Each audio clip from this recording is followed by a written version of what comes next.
ಸೌಜನ್ಯಳನ್ನು ಕೊಂದವರು ಯಾರು ಎಂದು ಕೇಳುವಂಥ ಪ್ರಶ್ನೆಗೆ ಹಲವರಿಂದ ಬರುವಂಥ ಉತ್ತರ ಒಂದೇ: ಸಂತೋಷ್ ರಾವ್ ಸೌಜನ್ಯನನ್ನು ಅತ್ಯಾಚಾರ ಮಾಡಿ ಕೊಲೆ ಮಾಡಿದ್ದು ಎನ್ನುವಂಥ ಕೆಲವು ಚಾನಲ್ಗಳು, ಅಂದರೆ ಅವು ಮೇನ್ ಸ್ಟ್ರೀಮ್ ಮೀಡಿಯಾಗಳು ಎಂದರೆ ಜನರ ದಾರಿ ತಪ್ಪಿಸುವುದಕ್ಕಾಗಿ ಒಂದು ಪ್ರಪಗಂಡವನ್ನು ಮಾಡುವಂಥ ಕೆಲವೊಂದಷ್ಟು ಬಕೆಟ್ಟು ಗಿರಾಕಿಗಳು ಸೇರಿಕೊಂಡು ಮಾಡುವಂಥ ಒಂದು ಹುನ್ನಾರ. ಹಾಗಾದರೆ ವೇದವಲ್ಲಿ, ಪದ್ಮಲತಾ, ನಾರಾಯಣ, ಯಮುನಾ ಜೋಡಿ ಕೊಲೆ, ಇಷ್ಟೆಲ್ಲ ಕೊಲೆಗಳನ್ನು ಮಾಡಿದಂಥವರು ಯಾರು ಎನ್ನುವಂಥ ಪ್ರಶ್ನೆಗೆ ಅವರಲ್ಲಿ ಕೇಳಿದಾಗ ಉತ್ತರ ಇಲ್ಲ. ಈಗ ಸೌಜನ್ಯಳ ಹೋರಾಟವನ್ನು ನಿರಂತರವಾಗಿ 13 ವರ್ಷಗಳಿಂದ ಮಹೇಶ್ ಶೆಟ್ಟಿ ತಿಮರೋಡಿ, ಅದೇ ರೀತಿ ಹಲವಾರು ಪ್ರಗತಿಪರ ಸಂಘಟನೆಗಳು ಸೇರಿಕೊಂಡು ನ್ಯಾಯದ ಪರ ಇರುವಂತಹ ಸತ್ಯಪರ ಜನ ಸಾಮಾನ್ಯರು ಹೋರಾಟವನ್ನು ಮಾಡ್ತಾ ಇದ್ದಾರೆ. ಆದರೆ ಬಲಾಢ್ಯರು ಒಂದು ಕಡೆ ನಿಂತು ಈ ಹೋರಾಟಗಾರರನ್ನು ತೇಜೋವಧೆಗೊಳಿಸುವ ಮೂಲಕವಾಗಿ, ಇದನ್ನು ಬೇರೊಂದು ಆ್ಯಂಗಲ್ಗೆ ತಿರುಗಿಸುವ ಮೂಲಕವಾಗಿ, ಅಂದರೆ ಷಡ್ಯಂತ್ರ, ಬುರುಡೆ ಗ್ಯಾಂಗ್ ಮುಂತಾದಂತಹ ಒಂದು ಪ್ರಪಗಂಡವನ್ನು ಮಾಡುವ ಮೂಲಕವಾಗಿ ಈ ಹೋರಾಟವನ್ನು ನಿರಂತರವಾಗಿ ಹತ್ತಿಕ್ಕುವಂಥ ಕೆಲಸ ಆಗ್ತಾಯಿದೆ.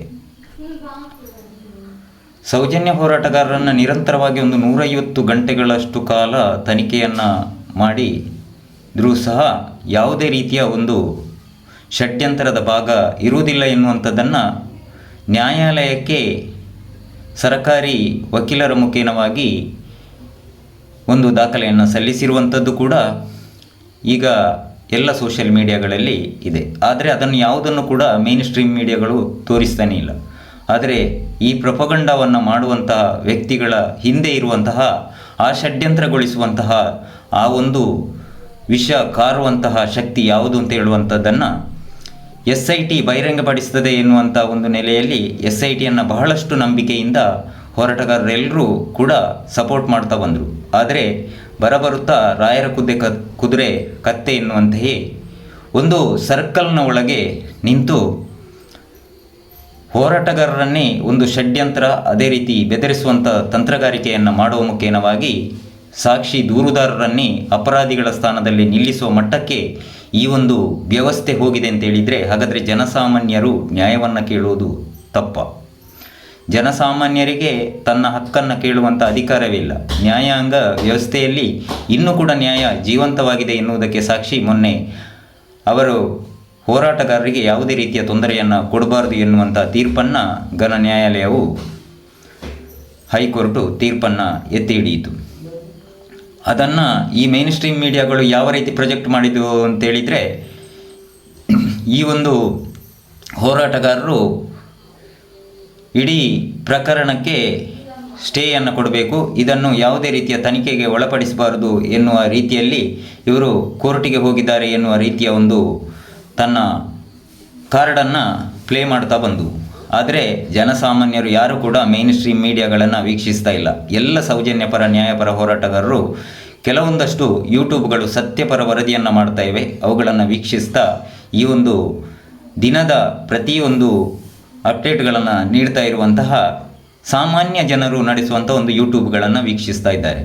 ಈ ಒಂದು ಹೋರಾಟಕ್ಕೆ ಇಷ್ಟು ಬಲ ಬರಬೇಕಿದ್ರೆ ಅದರೆಲ್ಲದರ ಹಿಂದೆ ಇರುವಂಥದ್ದು ಈ ಒಂದು ಸೌಜನ್ಯಳ ನ್ಯಾಯಪರ ಹೋರಾಟ ಮಾಡ್ತಾ ಇರುವಂಥ ಮಹೇಶ್ ಶೆಟ್ಟಿ ತಿಮರೋಡಿ ಅವರ ತಂಡ, ಅದೇ ರೀತಿ ಎಲ್ಲ ರೀತಿಯ ಕಾನೂನು ಸಲಹೆಗಳನ್ನು ನೀಡುವಂಥ ಒಂದಷ್ಟು ಜನಸಾಮಾನ್ಯ ವಕೀಲರ ಒಂದು ತಂಡ, ಅದೇ ರೀತಿ ಗಿರೀಶ್ ಮಟ್ಟಣ್ಣರ್ ಅಂತ, ಪ್ರಸನ್ನ ರವಿ ಅಂತ ಸಾಮಾಜಿಕ ಹೋರಾಟಗಾರರು, ಈ ಎಲ್ಲ ಹೋರಾಟಗಳ ಹಿಂದೆ ಒಂದು ಬಹಳ ದೊಡ್ಡ ಒಂದು ಶಕ್ತಿಯಾಗಿ ನಿಂತಿರುವಂಥದ್ದು ನೀತಿ ತಂಡ. ರಾಜ್ಯಾಧ್ಯಕ್ಷರಾದಂಥ ಜಯಂತ್ ಟಿ ಅವರು ಮಾಹಿತಿ ಹಕ್ಕು ಕಾಯ್ದೆಯನ್ನು ಉಪಯೋಗಿಸಿಕೊಂಡು ಆ ಕಾನೂನಿನ ಅಡಿಯಲ್ಲಿ ಯಾವ ರೀತಿಯ ದಾಖಲೆಗಳ ಮುಖಾಂತರವಾಗಿ ಜನರಿಗೆ ಸತ್ಯವನ್ನು ತಿಳಿಸುವಂಥ ಕೆಲಸವನ್ನು ಮಾಡ್ತಾಯಿದ್ರು.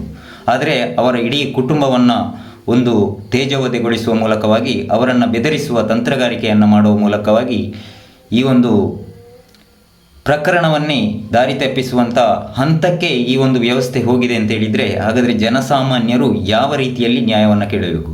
ಒಂದಷ್ಟು ಕಾನೂನಿನ ಅರಿವಿರುವಂಥವರು, ಒಂದಷ್ಟು ಮಾಹಿತಿಗಳನ್ನು ತಿಳಿದುಕೊಂಡಿರುವಂಥವರಿಗೆ ಈ ರೀತಿಯ ವ್ಯವಸ್ಥೆಗಳಾದರೆ ಜನಸಾಮಾನ್ಯರ ಗತಿ ಏನು ಎನ್ನುವಂಥ ಪರಿಸ್ಥಿತಿಯಾಗಿದೆ. ಆದರೆ ನಾವೆಲ್ಲ ಕೇಳುವಂಥದ್ದು, ಪದ್ಮಲತಾ, ವೇದವಲ್ಲಿ, ನಾರಾಯಣ ಯಮುನ ಜೋಡಿ ಮಾವುತ ಕೊಲೆ, ಅದೇ ರೀತಿ ಸೌಜನ್ಯ. ಈಗ ಕಣ್ಣಿಗೆ ಕಾಣಿಸುವಂತಹ ಇಷ್ಟು ಕೊಲೆಗಳನ್ನು ಮಾಡಿರುವಂತಹ ವ್ಯಕ್ತಿಗಳು ಯಾರು ಎನ್ನುವುದಷ್ಟೇ ಇಲ್ಲ.